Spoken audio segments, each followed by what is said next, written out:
Baik, selamat siang, selamat bertemu kembali dengan materi pembelajaran untuk kelas 11 akuntansi, mata pelajaran akuntansi keuangan dengan judulnya memproses dokumen kas di bank. Adapun tujuan pembelajarannya adalah ada 1 sampai 19 butir.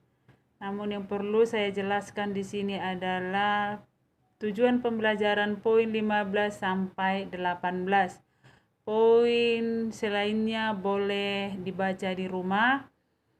Karena memang intinya yang perlu penjelasan di sini adalah pemahaman yang betul adalah poin tujuan pembelajaran 15 sampai 18, yaitu mengidentifikasikan pengertian rekonsiliasi bank, menjelaskan penyusunan rekonsiliasi, menjelaskan penyesuaian kas bank, menjelaskan bentuk rekonsiliasi bank. Nah, apa itu rekonsiliasi bank? Rekonsiliasi bank sudah ada di sana. Apa pengertian rekonsiliasi bank adalah pembuatan laporan oleh pihak perusahaan mengenai saldo kas dan penjelasan sebab-sebab terjadinya ketidaksesuaian antara saldo kas perusahaan dan saldo kas pada bank yang dilaporkan dalam rekening koran. Kegunaannya juga ada beberapa di sana, ada C. Artinya dalam bahasa sehari-hari keseharian rekonsiliasi bank itu adalah pencocokan atau penyesuaian antara catatan menurut catatan perusahaan dengan menurut catatan kas bank. Di rekonsiliasi ini kita temukanlah nanti perbedaannya sehingga menunjukkan saldo yang sebenarnya. Kita tidak mencari siapa yang salah, siapa yang tidak, tetapi rekonsiliasi bank ini tujuannya untuk mencek atau untuk membuktikan bahwa pencatatan itu dilakukan dengan benar. Nah, untuk menyusun rekonsiliasi bank, pada dasarnya kita harus mengetahui beberapa hal. Ada di sini, pada dasarnya sebelum menyusun rekonsiliasi bank, perusahaan harus tahu bagaimana cara membandingkan antara catatan menurut kas perusahaan dan catatan kas menurut bank. Intinya adalah di sini ya, bahwasanya kita bukan membahas saldo berapa saldo kas bank, bukan, tetapi kita mencek atau menyesuaikan. Intinya adalah menurut catatan kas perusahaan. Ini intinya catatan kas menurut bank. Tetapi yang di sini yang kita fokuskan adalah saldo kas perusahaan, bukan saldo kas bank. Ini adalah menurut catatan dan menurut catatan perusahaan. Antara catatan perusahaan dengan catatan kas menurut banknya yang berbeda, makanya harus kita lakukan yang namanya rekonsiliasi bank. Dipahami ya? Kita bukan mencari berapa saldo kas perusahaan itu seluruhnya, tidak. Tetapi kita dari pihak perusahaan. Pihak perusahaan ini kan mempunyai simpanan atau tabungan di bank. Makanya perusahaan tidak pernah lepas dari bank. Itu selalu ada hubungannya. Oleh karena ada beberapa hal transaksi yang harus dilakukan antara pihak bank dengan bank yang lain, tetapi ada juga bersangkutan dengan perusahaan. Supaya dipahami ya, bukan saldo kas bank perusahaan, bank yang harus kita cari, kita bahas, tetapi saldo kas perusahaan. Iya, yang pertama adalah transaksi yang oleh perusahaan sudah dicatat sebagai penerimaan. Oleh perusahaan sudah dicatat perusahaan.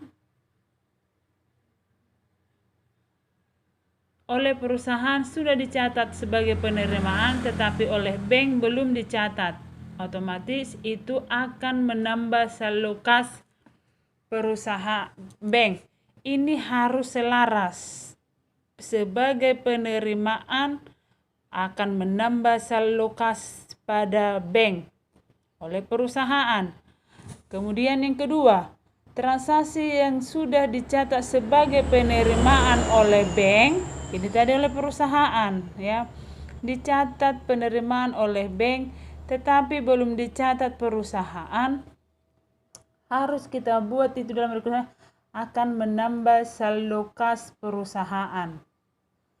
Yang ketiga, sudah dicatat oleh perusahaan sebagai pengeluaran tetapi oleh bank belum dicatat, otomatis dalam rekonsiliasi akan mengurangi saldo kas di bank.